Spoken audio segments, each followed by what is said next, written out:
Okay, I'm here this morning with Tara Smith, who is a professor of philosophy at the University of Texas, Austin, to discuss her new book, Judicial Review in an Objective Legal System. Tara, thanks for being here. Thanks for having me. Okay, so it's a big book, I would say. I've read most of it in the last couple of days, and by big I mean it's packed with lots of stuff. It's a really good book, so there's a lot to talk about.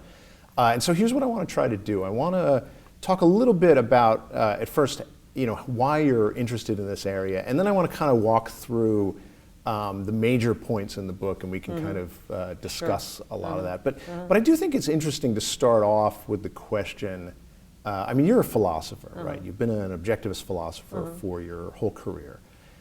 You've been writing about legal issues and judicial review for, I think, about as long as I've known you, so about a decade at least.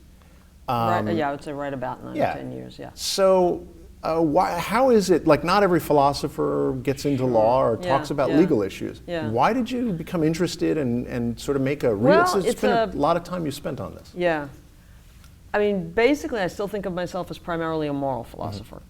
And I'll try to be quick here, but to go back, in grad school, I wrote my dissertation in political philosophy on the concept of rights. So political philosophy, which is obviously fairly close to legal philosophy, that was always a real concern to me. And I spent my first few years after getting my PhD in legal philosophy, and then I gradually gravitated to even more foundational questions in moral philosophy about the nature of values, what makes anything moral, the nature of virtues. And I'd spent a long time there. And I was just kind of ready for something a little different, but I didn't want to abandon moral philosophy or political philosophy. But there was a question planted in the back of my mind from when I had been a grad student, and it was the era of the Robert Bork hearings. Robert Bork was nominated to be the Supreme Court Justice, and it was a very controversial nomination. And I didn't have time, I was in maybe the last throes of my dissertation, but it struck me that there was something really interesting in that question of how should judges interpret the law? I mean, a lot hinges on that, as I talk about in the book. If even good laws are misunderstood, we all suffer. So I just thought, I'd like to go back to that question and explore it a little bit. Maybe I'll spend a semester there. Maybe I don't know how much I'll like this. And I found both the question and the different kinds of answers that I was finding other scholars giving so fascinating.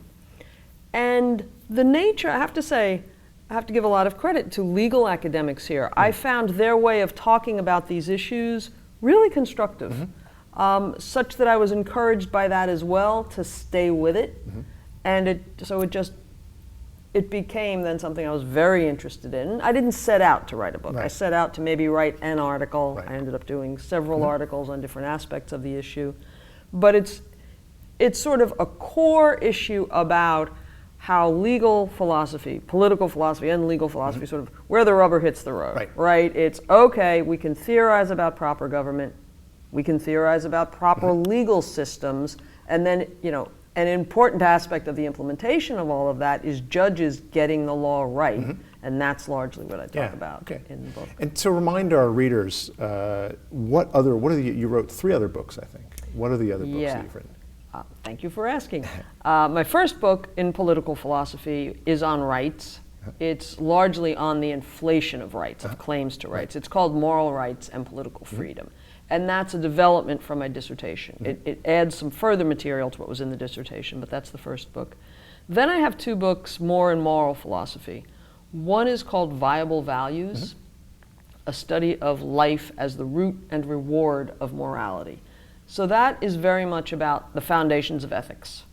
One of the crucial questions that Ayn Rand asks when she writes about ethics is, why be moral in the first place? What gives anything value? That's the kind of issue that I grapple with in that book, looking at some competing theories of values foundations and at hers.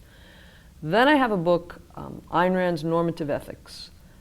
The Virtuous Egoist is the subtitle there. And that's about the virtues of selfishness that Ayn Rand describes. And I go into some further would-be virtues to see, are they really virtues? Are they vices? Are they something? Are they neither of those?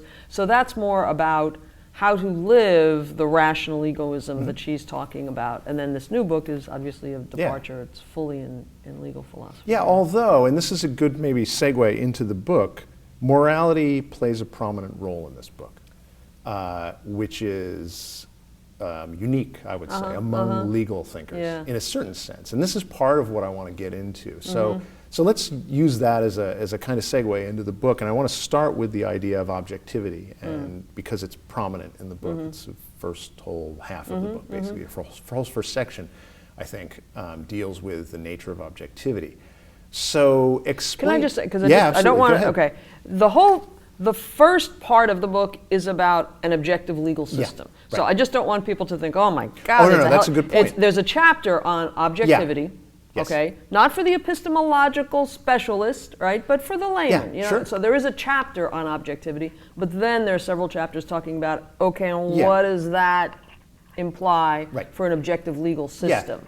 So, and that's a really good point, and I didn't mean to suggest anything, because I read it and I learned a heck of a lot, and I think I know a little bit about this subject, but not as much as you. But I've learned. But I didn't mean that as a negative aspect of the book. I mean it as not only it's a positive, but it's unique. But so that's where, so I'm going to read some quotes from your book, and I'll at least make the case that these are not the types of things that lawyers and legal thinkers often think about. But that's kind of what I want to get into. So explain for the audience, why talk about objectivity in a legal system? I mean, what we hear debated all the time is, to what extent is law really a branch of politics, or politics by other means? We talk about legal realism. Realism. We talk about the judge's philosophy. We talk about oftentimes the old saw on legal realism is it matters more about what the judge had for breakfast than that.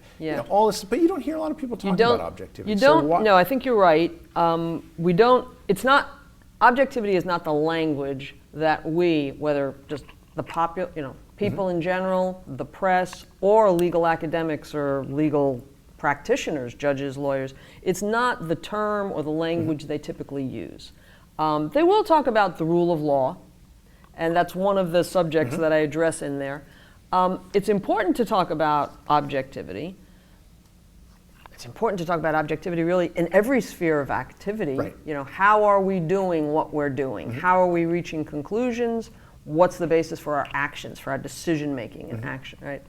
And in terms of connecting this with morality, as you were also asking about at the beginning there, think about what a legal system is, right? Legal system is the implementation of a political theory, a political philosophy. What do they get to do? I mean, what kinds of rules are laws? Well, they're rules that are going to govern everybody in a society. Govern how? Not by suggestion, right? Not by recommendation, by force, by coercion. That makes it a moral issue. And I talk about this in the book, right? It's like, look, the nature of the instrument that is distinctive to government, the government gets to force you to do things whether or not you want to. That's okay. That's legitimate. I'm not knocking government there. But that's legitimate only insofar as that power is used for the right reasons. With moral sanction. So it seems to me, and I argue this in the book, you can't escape, you can't ignore the need for a proper moral foundation or underpinning for the use of law. Then sure, there are a lot of further, more you might say, legalistic questions, but at the foundation of a whole legal system, of a proper objective legal system, objective in the sense that it's using its power to do what it should be, given the reason for which it has that power, it's got to be morally funded, you might say.